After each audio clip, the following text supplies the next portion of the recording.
The political armaments which came in handy during the campaign periods are back to the stores, and Kenyans are now picking tools in readiness for work. Unemployment, however, still remains at the high level and continues to dominate the news headlines in Kenya. Some citizens are opting to ply the entrepreneurship route to unhook themselves from the vessels of the crisis. In the path of entrepreneurship, it's important to know the nitty-gritties of branding, and that basically lays the foundation of our discussion tonight. And joining me is mentor, leadership coach, and lecturer Austine Omanya. Thank you so much, Austine, for joining us tonight. Thank you so much for inviting me here again. All right, now let's get the ball rolling. And I think the gist of this discussion would be on branding, both on business and personal branding. So, what's personal branding? And in the wake that young men are desiring to venture into businesses, and I think so. Personal branding is also important when it comes to career. So, what exactly is personal branding when you're talking about branding? Wow, that is a wonderful question. First and foremost, branding is not very unique to so many ears. But one thing when we talk about personal branding, we talk about the unique attributes somebody has that is going to make you different from another person. Mm-hmm. Me and you are totally two different people. You may be twins, but you possess different qualities. So when we talk about personal branding, it is the qualities, the unique features that somebody has that is going to make you stand outside here. Mm-hmm. And the way you said, unemployment is real, and guys, white-collar job is invincible. Mm-hmm. So if you don't have these attributes, then you're gonna tarmac for so long. Mm-hmm. But I thank God we are here today to help somebody struggling back at home there. Absolutely. So it's also very important that you say that when talking about personal branding, you're talking about unique attributes that make someone to stand out. So for the interest of those who may want to know, what are the examples of these unique attributes that will make someone who want to stand out? So what are some of these unique attributes? Wow. The unique attributes could be your communication skills. Mm-hmm. Actually, when we go to the world of business, you must be an expert in communication, because business is about lobbying, it is about networking, it is about collaboration. So you must possess these attributes so well.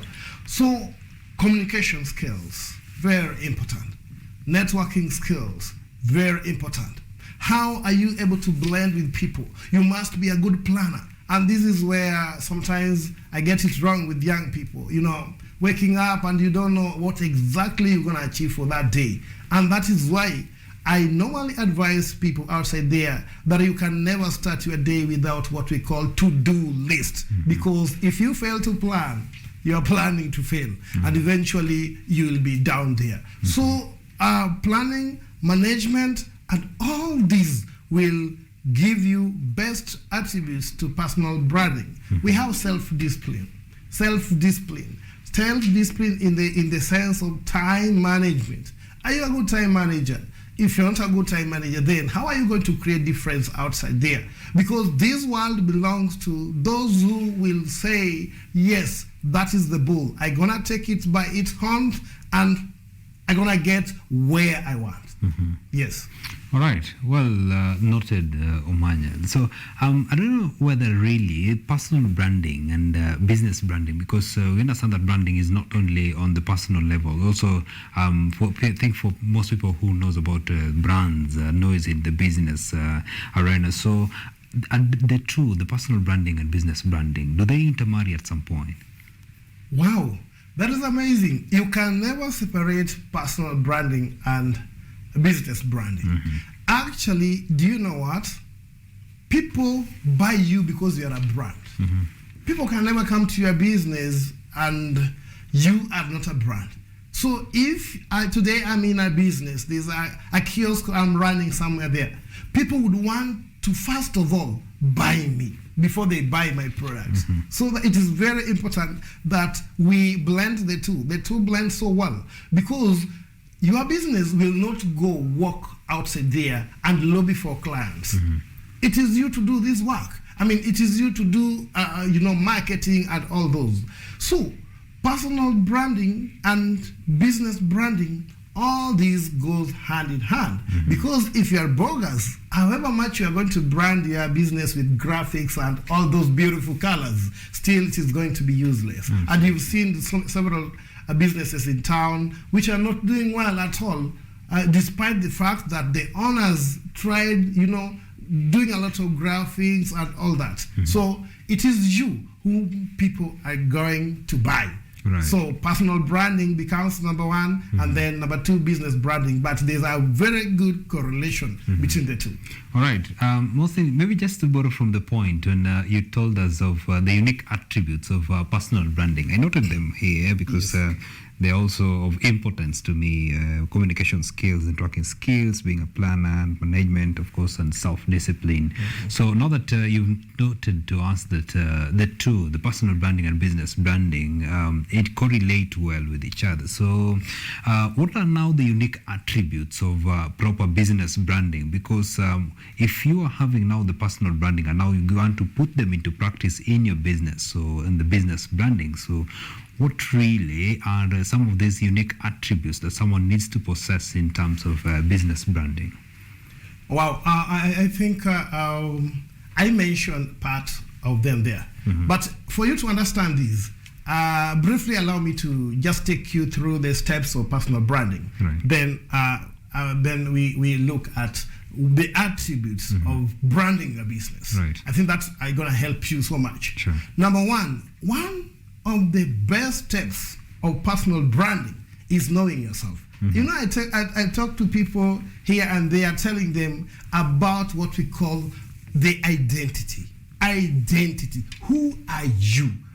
Even if you have a very good product, but still you don't understand yourself as the proprietor of that particular business, then you may not go very far. So you have to know yourself. Number two, you have to know your audience. Who is your target audience? Yep. Are they middle-aged youths? Are they children? Are they elderly people? Are they women? Yep. You have to know your audience and you get it well. Then number three, focus on reality and not perception. Most of us will always go with perception. Oh, people are saying about this, The world of reality is the best world somebody can live on because it is an everlasting world. Perceptions are good because perception also refer to branding, but focus on reality. Right. And this is what is going to help you solve problems. Then, communicate your brand. Communication is coming here again. Communicate your brand. Yeah, it's cutting across the personal and business. And then finally, do what we call evaluation. Consistently evaluate your progress. Evaluate your progress. And you see, as a person, as a human being, you have to evaluate yourself like every day. Because we don't have the power to change yesterday. We don't have the power to know what is going to happen tomorrow, but we have the power to command today. Right. So do a self-evaluation, self-assessment every day. Now, back to your question. If I have a business, yes, what will be these unique features that I need to operate as an entrepreneur? Right. Last time I came here and I told you that, majority of people will start business. They are businessmen, they are businesswomen outside there, but they are not entrepreneurs. Absolutely. Entrepreneurship is now bringing your unique qualities to tap a potential somewhere and create a business that can solve a lot of problems in the world. Right. So one of the qualities that you have to have is what we call creativity and innovation. Creativity and innovation is everything. Because when you talk about problem solving, you need to be creative. You can study the environment, you scan the environment, and you exactly know what do my clients need at what time. Right. This is going to help you go a milestone. That is creativity and innovation. And then there's problem solving. Every product or service must end up in solving somebody's problem somewhere. Guys, let me tell you, we have very few problem solvers in the world. Most of us are troublemakers. Interesting. Most of us are troublemakers. And do you know what? I want to amaze you. The bigger the problems you solve, the higher the chances of getting richer. All right. The higher the reward. Yes. You'll get rich, by the way, depending on the amount of problems you solve. If somebody tells me that they have a lot of problems they have been solving in their office the whole day, then I know that person could be earning a lot of money by the end of the day. So problem solving skills, very important. And then the one that we've just talked about here, communicating your brand. You see, I could have a good product, I could be offering good services there, but not unless, guys, I tell you that I am a corporate trainer. I can do for you team building. My company is called Global Strategic Pillars Consultancy. Unless I communicate, I tell you all these facts, you may never know. Sure. There are so many ways of communicating. Just allow me to mention some few. How do I communicate my business outside there? Guys, God has blessed us with technology. And technology has done everything. Right. I remember even during COVID-19, nobody could go on the street to market their businesses. But people could go online. And by the way, for your information, I started a program online that I never knew could pick and even pay my bills because I lost my job, I lost everything. Right. So I started a program online called Mind Your Mind. That was an online program. I used to do a poster. I share with all the WhatsApp groups. Guys, let me tell you something. If you can use your WhatsApp group so well, you are going far. Instead of joining WhatsApp group for Matanga, for what, you are feeling ratio. You are feeling a capacity that could help you nurture and grow your business. All right. Now, Austine, it's good to know you've told us a lot concerning branding. And at some point, of course, maybe just to borrow from what you say, that most of us we create problems and we're not problem solvers. And if we tap into the space of solving problems, of course, we might have a good reward. We know we're living in a time when unemployment still remains a big crisis in the country and, of course, in other parts of the world. So in trying to identify, for those who might want to apply the route of entrepreneurship, how do you identify the niches? Because you're saying, yes, we have a myriad of challenges that needs a solution. So how do you identify the niches that probably now this is where I can solve the problem? So for those who want to get into entrepreneurship, how do you identify the best niche to solve the problem so that you can get the reward and, of course, solve this crisis of unemployment in the region? Wow, that is a very wonderful question. Number one, what is going to help you identify all these? Number one, anytime people complain about something, that is an opportunity. Anytime people surrounding you complains about something, then you know there is a problem. You need to solve it. Right. I don't know whether you guys love reading. You see, the only way you can learn true wisdom is in reading the books. People toil and moil to bring books into the market. And sometimes we even get free books online, but we still don't make use of those books. During COVID-19, I read a book. And in my reading, the guy was telling me in that book that, you know what?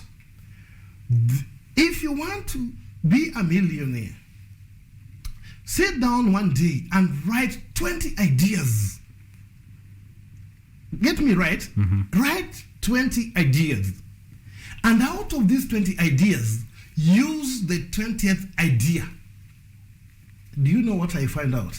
That man was just trying to help me think.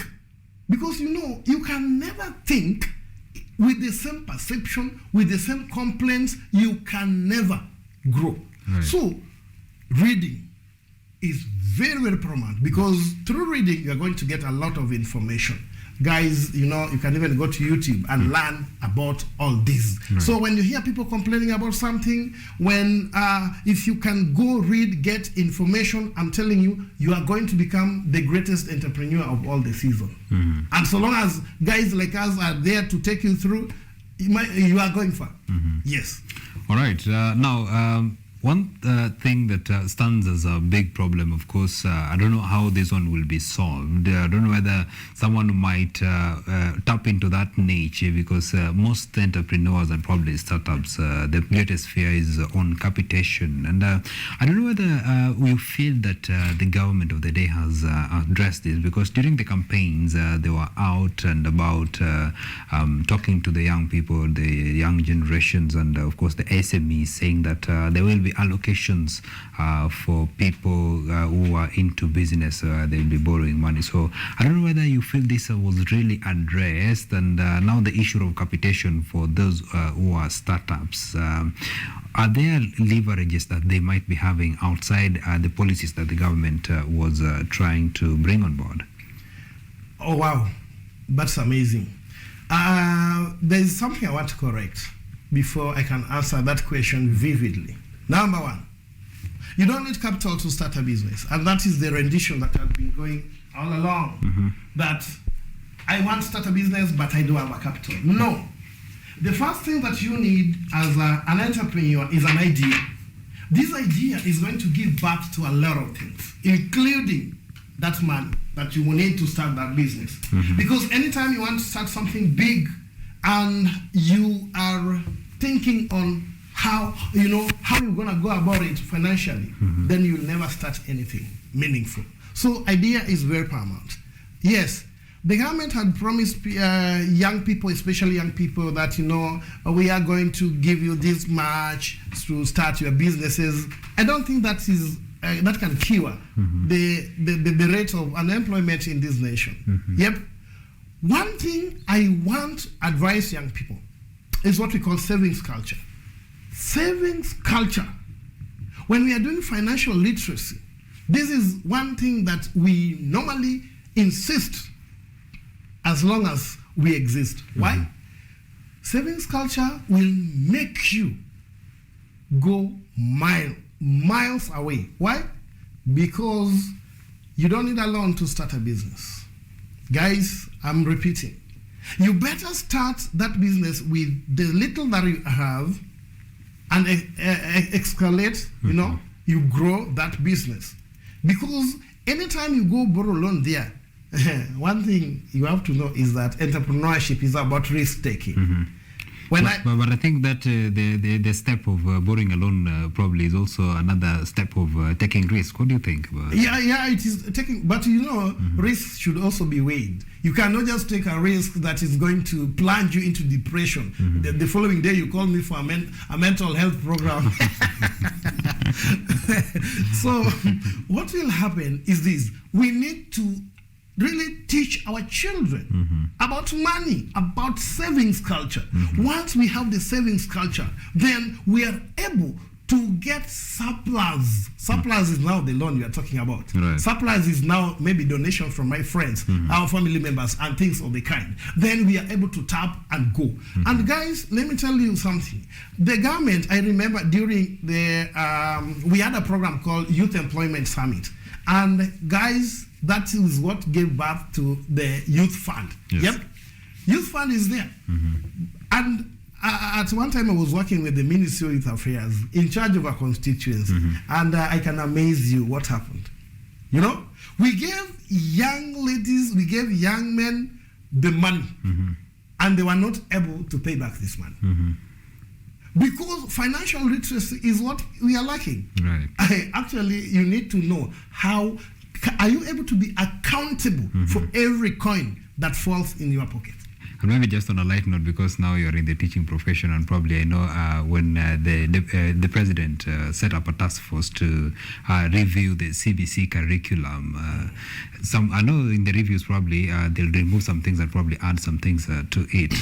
You've talked of we need to teach our children on this, training them on financial literacy. So do you feel probably, maybe because I know your friends are also in there, will they inculcate this culture of saving culture in the CBC curriculum as well?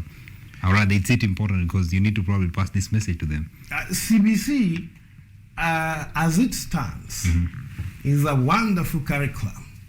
I'm talking as a professional teacher, guys. So listen to me from a professional perspective, not as a politician. You have a minute, Austine, for that. CBC is good because CBC inculcates what we call life skill. And life skill is what most of us are lacking. In fact, there is even financial literacy in CBC. How I can plan my budget. When I go to the supermarket, I need to write the list of things I need to purchase, things of the kind, and then I be accountable about this. So CBC will also help because it inculcates what we call life skill, and that is what we need in this generation. All right, that's it for tonight. Thank you so much, Austine, for your great insights. And of course, we also need to have much on this, maybe on the CVC, the task force, and everything. Just a lot of discussions we need to have moving forward, because Kenyans are having the tools. Of course, they will need to get to work. So with that, we're taking a very short break. Shall be coming back with more. Stay with us.